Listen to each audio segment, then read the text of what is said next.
Hello everyone, मैं पूजा आप सभी का स्वागत करती हूँ टीएलपी जुडिशियल एकेडमी के चैनल पर। देखिए, हम यहाँ पर क्या कर रहे थे, हिंदू लॉ के मोस्ट इम्पॉर्टेंट एमसीक्यूज़ की प्रैक्टिस कर रहे थे। कल हमने कुछ इंपॉर्टेंट सेक्शंस विद एमसीक्यूज़ देखे, तो अब हम चलते हैं आगे की तरफ। देखिए, हम यहाँ पर एमसीक्यूज़ के साथ साथ क्या करते हैं कि जो इम्पोर्टेंट सेक्शंस होते हैं उनको भी गौर करते हैं कि कहाँ प्रोविज़न दिया हुआ है, कैसे दिया हुआ है। तो चलिए चलते हैं आगे। ये वाला क्वेश्चन बहुत इंपॉर्टेंट है। इसमें क्या कहा गया है, which of the following provision of Hindu marriage act incorporate the fault theory of divorce.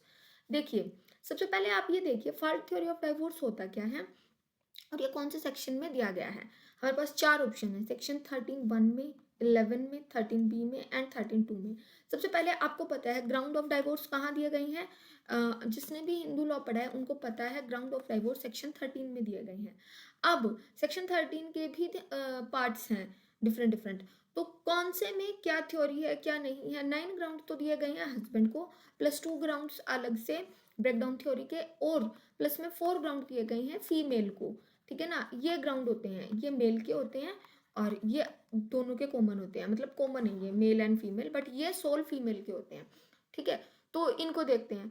Under the Hindu marriage act basically there are 4 ground of divorce. कौन कौन से, फॉल्ट ग्राउंड, ये breakdown ground of marriage divorce के लिए, divorce by mutual consent and customary divorce.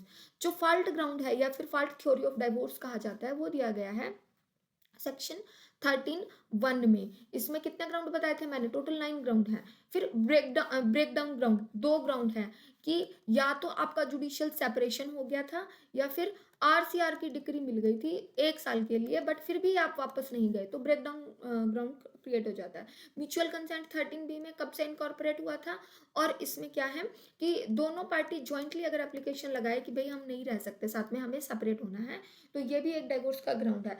सबसे last जिसको बहुत सारे कैंडिडेट इग्नोर कर देते, customary divorce. Customary divorce 29 close 2 में दिया गया है कि अगर 13 के ग्राउंड, सेक्शन 13 जो है वो ग्राउंड ऑफ डाइवोर्स बताता है, अगर उसमें से कोई ग्राउंड नहीं बन रहा है लेकिन आपका कस्टम ऐसा है जो कि अलाउ करता है कि भाई इस तरीके से भी डाइवोर्स होता है, मेथड प्रोवाइड किया गया है आपके कस्टम में, तो उसके बेस पे आप डाइवोर्स ले सकते हो, तो ये कस्टमरी डाइवोर्स हो गया। इस तरीके से 4 तरीके में डिवाइड कर सकते हैं और कौन से सेक्शन में क्या चीज प्रोवाइड की गई है वो देखते हैं। तो हमारा क्वेश्चन क्या था, हमारा क्वेश्चन था कि fault ground of divorce, fault theory of divorce कहाँ दी गई है 13(1) में। अब इसमें कौन कौन से ग्राउंड आ जाते हैं, जैसे adultery, desertion, cruelty, insanity, leprosy, venereal disease, while जैसे conversion, renunciation of world, typically Hindu grounds हैं ये हिंदू मैरिज को डाइवोर्स खत्म करने के। यहाँ पे केस इंपॉर्टेंट हो जाता है, ईश्वर सिंह वर्सेस श्रीमती हुकुम कौर का। इस केस में क्या हुआ, सपोज कीजिए ये हस्बैंड है एंड ये वाइफ है, ये बहुत ज्यादा बीमार रहता है, इतना इल कि बस पूछो मत, और इसने हस्बैंड ने खुद परमिट कर दिया अपनी वाइफ को कि देखो मैं तो रहता हूँ बीमार, ठीक है, हो सकता है मैं तुम्हारे साथ उतना निभा ना पाऊँ और तुम अपना जीवन यापन करोगी कैसे, तो तुम क्या करो, तुम किसी और से शादी कर लो H1 से। ठीक है, यहाँ पर अब एक बात बताइए, इवन इसने परमिशन दी है, ठीक है, वाइफ को, यहाँ पर वाइफ को परमिशन दे दी थी हस्बैंड ने कि मैं बीमार हूं, तुम अपना जीवन यापन नहीं कर पाओगी, मेरी कंसेंट के साथ तुम किसी और के साथ रहने लग जाओ, उसके साथ शादी कर लो, तब भी क्या ये मैरिज वैलिड हो जाएगी, तो इसका आंसर है नो। इवन दो यहाँ पर डाइवोर्स नहीं हो गया है, डाइवोर्स के ग्राउंड हैं, बट इसका मतलब ये नहीं है कि इन ग्राउंड पे ये चीजें हो जाने पे ऑटोमेटिकली डाइवोर्स हो गया, एंड ऑफ मैरिज होगी, नहीं। अडल्ट्री, अगर कोई हस्बैंड मतलब किसी की वाइफ अडल्ट्री करते हुए पाई गई, तो जरूरी नहीं है कि उन दोनों के बीच में डाइवोर्स हो गया, ये ग्राउंड ऑफ डाइवोर्स है।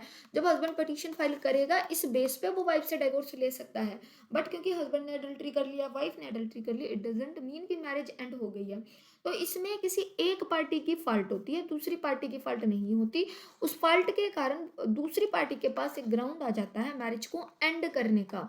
ठीक है, यही फॉल्ट थ्योरी का बेसिक कंसेप्ट है। तो इसमें यहाँ पे क्या कहा गया, तो इसमें यहाँ पर क्या कहा गया कि ग्राउंड हो जाना मतलब बहुत ज्यादा इल हेल्थ होना, ये ग्राउंड ऑफ डाइवोर्स है, बट इससे एंड ऑफ मैरिज नहीं हुई, मैरिज अभी भी सबसिस्ट करेगी, स्टिल सबसिस्ट, और जो मैरिज है, जो दूसरी मैरिज है वो क्या होगी, अपनी आप में वॉइड होगी। ठीक है, मैरिज अभी भी स्टिल सबसिस्ट कर रही है। तो फॉल्ट थ्योरी ग्राउंड देती है दूसरी पार्टी को, बट उसको ऑप्ट करना या ना ऑप्ट करना पार्टी का काम होता है। चलिए अगले क्वेश्चन की तरफ चलते हैं। Under the Hindu maintenance and adoption act 1956, which of the both following circumstances can be depend enforce his right to maintenance against transferee of an estate out of which he has right to receive maintenance? इसमें होता क्या है, suppose कीजिए एक Hindu family है, उसमें 4 dependent हैं एक आदमी के। अब आदमी गया मर, तो जो अ, हिंदू मतलब उसकी प्रॉपर्टी ये प्रॉपर्टी थी, एक्स प्रॉपर्टी थी। ठीक है, इसका ट्रांसफर हो गया वाई को। ठीक है, मतलब ये प्रॉपर्टी बेच दी एक आदमी ने, और इसके ऊपर चार्ज क्रिएट था कि इतने लोगों को मेंटेन करना है। ये प्रॉपर्टी चली गई वाई के नाम पे। ठीक है, तो यहाँ से एक्स क्लेम करता है मेंटेनेंस के लिए। तो अब मुझे ये बताइए कि ये कब तक एक्स लाइबल है मेंटेन क्लेम करने के लिए वाई से? ट्रांसफर इवन तो एस्टेट का हो गया है, बट कब ट्रांसफरी लाइबल है इसको भी मेंटेन करने के लिए, क्योंकि इस प्रॉपर्टी पे चार्ज था। भाई इस प्रॉपर्टी से सपोज कीजिए 5,000 की इनकम आती है, तो इस 5,000 में से 2,500 हमें किसको देने थे, इसको देने थे हर मंथली मंथली। तो कब ये क्लेम कर सकता है ट्रांसफरी से? आई होप आपको क्वेश्चन समझ में आया होगा। तो इसका ऑप्शन देख लीजिए। सबसे पहला ऑप्शन हमारे पास क्या है, only when the transferee has notice of such right. जब ट्रांसफरी को पता हो ये प्रॉपर्टी ट्रांसफर हो रही है, इस टाइम पे सपोज कीजिए वाई को पता था कि इसके ऊपर चार्ज है, तभी ना वो लाइबल होगा। दूसरा, ट्रांसफर इज ग्रेटिटुअस, मतलब फ्री में लिया इसने प्रॉपर्टी, इसको पता था। तो बोथ इसका आंसर होगा। इन दोनों ही केसेस में ट्रांसफरी लाइबल होगा, क्योंकि यहाँ पे क्या बात है, ट्रांसफरी लाइबल होगा, क्योंकि यहाँ पे क्या बात है कि देखिए section 28 of Hindu adoption and maintenance act क्या कहता है कि जो डिपेंडेंट है उसका राइट टू मेंटेन रिसीव करने का फ्रॉम द एस्टेट ट्रांसफरी पर भी लागू हो जाएगा if transferee has notice of the right, और यहाँ पे क्या लगा हुआ है, और if transfer is gratuitous but does not against transferee for the consideration without notice of right. But उस ट्रांसफरी पर नहीं लगेगा जिसको ट्रांसफर हुआ है बिना किसी नोटिस के, उस पार्टी को पता ही नहीं था, दूसरी पार्टी को, लेने वाले को। भाई इसने मान लो इस जमीन के पूरे 5 लाख रुपए दिए हैं। ठीक है, इसको नहीं पता कि इस जमीन पे किसी और का चार्ज भी क्रिएट हो रखा है, किसी और को मेंटेन भी करना है, और इसको नोटिस भी नहीं था। तो इसने पैसे देकर लिया हो, और दूसरा अगर इसको नोटिस ना हो, तो उस केस में ट्रांसफरी के पास से एक्स को मेंटेनेंस रिकवर करने का कोई राइट नहीं होता। ये इस सेक्शन में था। चलिए आगे का क्वेश्चन देखते हैं। इस क्वेश्चन में क्या है, हिंदू मैरिज एक्ट के जब हम क्वेश्चन करते हैं ना यहाँ पर, तो आप देख रहे होगे हम साथ में कंसेप्ट भी क्लियर कर रहे हैं, क्योंकि अगर जैसे अब हमने प्रीवियसली किया, वहां पे हमने 5 सेक्शन देखे। सेक्शन 13 देखा, 13B देखा, साथ में क्या देखा, सेक्शन 29 का क्लोज 2 देखा। ठीक है, और अब हम कौन सा देख के आए हैं अभी अभी, section 28 Hindu adoption and maintenance act.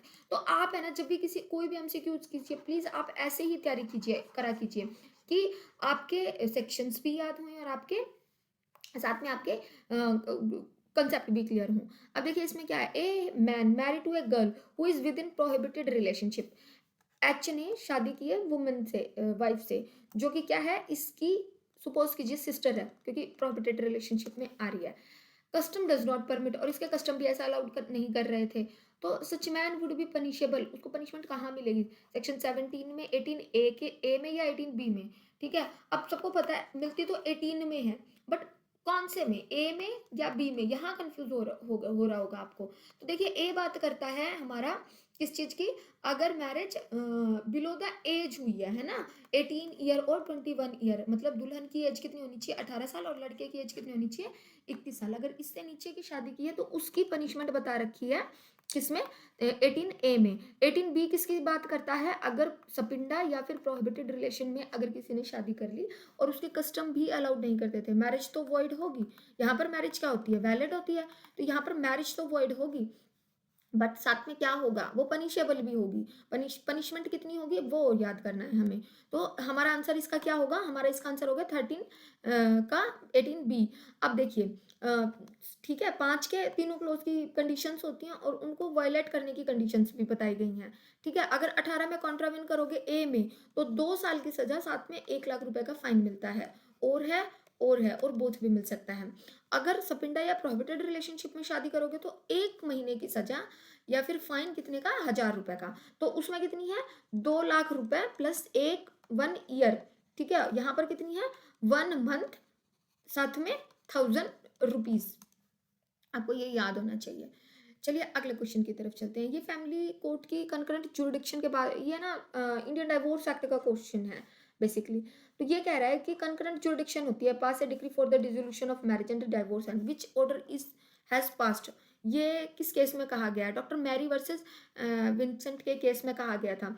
ये क्यों इंपॉर्टेंट है, देखिए होता क्या है कि एक्चुअली जो डाइवोर्स के ग्राउंड्स होते हैं ना, वो कुछ ग्राउंड्स तो हमारे कहाँ हैं, दिए गए हैं, आप सबको पता है, according to personal law deal होते हैं, है ना। हिंदू अपना डील होएगा हिंदू लॉ के अकॉर्डिंग, मुस्लिम अपना डील होएगा मुस्लिम लॉ के अकॉर्डिंग, बट कुछ ग्राउंड इंडियन डाइवोर्स एक्ट में दिए गए हैं, ठीक है। और उन उसमें डाइवोर्स ग्रांट कौन करता है, उसमें डाइवोर्स ग्रांट करता है फैमिली कोर्ट, इनमें भी फैमिली कोर्ट ही ग्रांट करती है, ठीक है। मतलब मुस्लिम लॉ में अगर आपको तलाक लेना तो फिर उसके बाद आप कहाँ जाते हो, काजी के पास जाते हो, ठीक है। हिंदू लॉ में डाइवोर्स लेने के लिए कहाँ जाते हो, कोर्ट में सेक्शन 13 की एप्लीकेशन लगाते हो। ऐसे ही इंडियन डाइवोर्स एक्ट में फैमिली कोर्ट के सामने आप एप्लीकेशन लगाते हो और उनके पास कंकरेंट जुरिडिक्शन होती है डिक्री ऑफ डिसोल्यूशन पास करने की। वो क्या करते हैं, ग्राउंड तो उठाते हैं आपके पर्सनल लॉ से और ग्रांट कर देते हैं यहाँ पर। तो ये कहाँ, ये किस केस में कहा गया था, मैरी वर्सेस विंसेंट के केस में। चलिए आगे क्वेश्चन देखते हैं। ये थोड़ा मुस्लिम लॉ का क्वेश्चन है, अगर एचपी आप दे रहे हो तो वहां पे तो इतना रूल में नहीं आएगा। अब अगला question, Dayabhaga school presume that family because it is joint possession of property. अब ये एक स्टेटमेंट है, ठीक है। अब जो भी एचपी का पेपर दे रहा है उसको ये अच्छे से पता है कि वहां पर स्टेटमेंट बेस्ड क्वेश्चन पिछली बार कितने पूछे गए थे, मतलब पूरा पेपर ही स्टेटमेंट बेस्ड था। तो इसमें यहाँ पे क्या कहा है कि एक स्टेटमेंट देती कि फैमिली जो है वो जॉइंट मानी जाएगी क्योंकि वो जॉइंट प्रॉपर्टी पोजेस करती है, कि ये तो हमें बताना है कि यह स्टेटमेंट ठीक है, presumption is under Mitakshara school, ये ठीक है, या स्टेटमेंट इज इनकरेक्ट या नन ऑफ द अबव। तो इसका आंसर है ये स्टेटमेंट बिल्कुल गलत है। देखिए Dayabhaga school of Hindu joint family में क्या होता है, सबसे पहले आप ये समझिए, दयाभागा स्कूल जो है वो रिफ्लेक्ट करता है जॉइंटनेस ऑफ प्रॉपर्टी को, जो कि इकट्ठे जिएंगे, इकट्ठे खाएंगे, इकट्ठे पूजा करेंगे, एक साथ फैमिली मिलकर चलेगी। Dayabhaga school is based on the principle of religious efficaciousness and spiritual gain. मतलब साथ में वो रिलीजियस पर्पस के लिए, रूल ऑफ सक्सेशन के लिए इकट्ठे हुए होते हैं, ठीक है। फैमिली इकट्ठी होना most important condition of joint Dayabhaga joint family की। बट उनके पास प्रॉपर्टी है या नहीं है, या जॉइंटनेस ऑफ प्रॉपर्टी है, ये कहीं से भी क्वेश्चन में नहीं होता। कई बार देखा गया है फैमिली जॉइंट है बट उनके पास कोई प्रॉपर्टी नहीं है, तो क्या इसको हम जॉइंट फैमिली नहीं बोलेंगे। जॉइंट फैमिली एग्जिस्ट करती है मेंबर्स के कारण, ना कि प्रॉपर्टी के कारण, इसीलिए वो कंडीशन गलत हुई। ये क्या कंडीशन, ये क्या कह रही थी, फैमिली जॉइंट है क्योंकि उनके पास जॉइंट प्रॉपर्टी है, बट उल्टा होता है, ज्वाइंट फैमिली के पास ज्वाइंट प्रॉपर्टी होती है, ना कि प्रॉपर्टी ज्वाइंट है इसीलिए फैमिली है, ठीक है। तो ये स्टेटमेंट इनकरेक्ट थी। अगला, who is lawful guardian, lawful guardian कौन होगा, चार ऑप्शन दिए गए हैं। पहला, person who in law represent the minor, जो लॉ के अकॉर्डिंग माइनर को रिप्रेजेंट करता है। दूसरा question, person who has been appointed by the court, जिसको कोर्ट ने अपॉइंट किया हो। तीसरा, the person who has been authorized to represent an unmarried daughter. पहला क्वेश्चन क्या है, जो लॉ में माइनर को रिप्रेजेंट कर रहा है। दूसरा, जो person who is appointed by court. तीसरा, जो अनमैरिड डॉटर को रिप्रेजेंट कर रहा है। Option fourth is all of the above. तो अब देखिए इसका आंसर आएगा, ये दोनों आंसर तो ऑब्वियसली ठीक थे, आपको यहाँ डाउट था, है ना। तो चारों जब ऑप्शन पढ़ोगे तो दो अगर करेक्ट है तो हम फोर्थ पे ही जाएंगे ना, ऑल ऑफ द अबव पे। क्या कह रहा है कि जो माइनर को रिप्रेजेंट कर रहा हो, या फिर who has been authorized to represent an unmarried daughter, ये भी इसका क्या हो गया, इसका लीगल गार्जियन हो गया। जैसे हिंदू मैरिज एक्ट पढ़ते हैं तो जो माइनर सन है ना, उसके गार्जियन कौन होंगे, मदर, फादर। और ऐसे ही अगर डॉटर है जो कि अनमैरिड है तो उसके भी गार्जियन होंगे, या फिर इनको या तो खुद होंगे वो बाय बर्थ, मतलब जिन्होंने भी मदर फादर जो भी बर्थ दिया है, या फिर जिसको कोर्ट ने अपॉइंट किया है। और जो भी अनमैरिड डॉटर को रिप्रेजेंट करेगा किसी भी तरीके से, वो भी क्या होगा, लीगल गार्जियन होगा। चलिए आगे हम पढ़ते हैं सेक्शन अगला, the Hindu adoption and maintenance act, the person who is taken in adoption. तो यहाँ पे क्या पूछ लिया गया है, सीधा सीधा अडोप्शन की कंडीशन कि कब एक पर्सन को हम कहेंगे कि इसको हिंदू अडॉप्शन मेंटेनेंस एक्ट के अकॉर्डिंग अडॉप्ट किया जा सकता है। पहला, वो हिंदू होना चाहिए, हाँ भाई होना चाहिए। वो हिंदू या ज्यूज हो सकता है, गलत। वो Christian, none of the above. क्योंकि यहाँ पे क्या क्या गया है, Hindu adoption and maintenance act के अकॉर्डिंग। अगर जे का सेक्शन 44 की बात होती तो ये सेकुलर लॉ है ना, ये सेकुलर लॉ है। ये क्या कहता है कि इसमें रिलीजन नहीं देखेंगे, किसी कोई भी रिलीजन का आदमी किसी भी पर्सन को अडॉप्ट कर सकता है अगर वो अडॉप्शन की क्वालिफिकेशन फुलफिल करता है। But Hindu adoption and maintenance के लिए हिंदू पर्सन का हिंदू होना जरूरी है। ठीक है, as per the section no person shall be capable of being taken in adoption unless he has been condition fulfil. क्या कंडीशन दी गई है, वो हिंदू होना चाहिए, वो ऑलरेडी उसको अडॉप्ट ना किया गया हो, और वो शादीशुदा ना हो, और वो 15 साल से नीचे का 15 साल से नीचे का ही होना चाहिए। 15 से अगर अबो है तब नहीं कर सकते। इन दो कंडीशन में अगर उनके कस्टम और यूसेज उनको अलाउड करते हैं तब अडॉप्ट किया जा सकता है। मतलब अगर एक पर्सन मैरिड है और उसका कस्टम उसको अलाउड करता है कि उसको अडॉप्शन में लिया जाता है तो हो सकता है, अदरवाइज मैरिड पर्सन का कभी अडॉप्शन नहीं होगा। ऐसे ही 15 साल से अबो के पर्सन का अडॉप्शन नहीं हो सकता अनलेस एंड अनटिल उसका कस्टम उसको अलाउड नहीं करता। अगला question, polygamy was permitted for Hindu before the year of. अब यहाँ पे क्या पूछा गया, कैच देखिए, before the year of permitted कब थी। आपको पता है हिंदू मैरिज एक्ट कब आया है, 1995 में। इससे पहले जो भी शादियां हो रही थी पोलीगैमी तो वो अलाउड थी। तो हमारा राइट आंसर यहाँ पर ऑप्शन 3 हो जाएगा, है ना, कि पोलीगैमी जो है परमिटेड थी हिंदू में 1955 से पहले। इन द 1955 क्या आ गया, हिंदू मैरिज एक्ट आ गया जिसने पोलीगैमी को प्रोहिबिट किया। आगे का सेक्शन हम देखते हैं। आगे क्वेश्चन क्या है, चलिए ये थोड़ा मुस्लिम लॉ का क्वेश्चन आ गया था, मेरे अकॉर्डिंग ये आपका इंपॉर्टेंट नहीं रहता।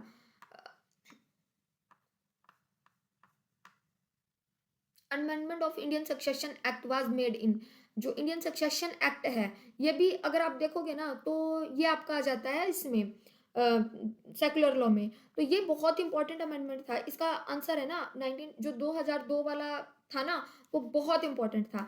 इसके थ्रू क्या हुआ है मैं आपको बताती हूँ कि इसमें ना एक अमेंडमेंट किया गया जिसके थ्रू अगर कोई पार्टी अपना मतलब इनहेरिटेंस का राइट है वो करेक्ट कर लेती है। होता क्या था पहले इंडियन सक्सेशन एक्ट के थ्रू, अगर कोई पार्टी जैसे जिसकी डेथ हुई है, मतलब अगर किसी ने सपोज कीजिए एक हिंदू ने दूसरे हिंदू से शादी किया, बट की कैसे है, इंडियन स्पेशल मैरिज एक्ट के थ्रू, है ना, स्पेशल मैरिज एक्ट के थ्रू अगर किसी ने शादी की है।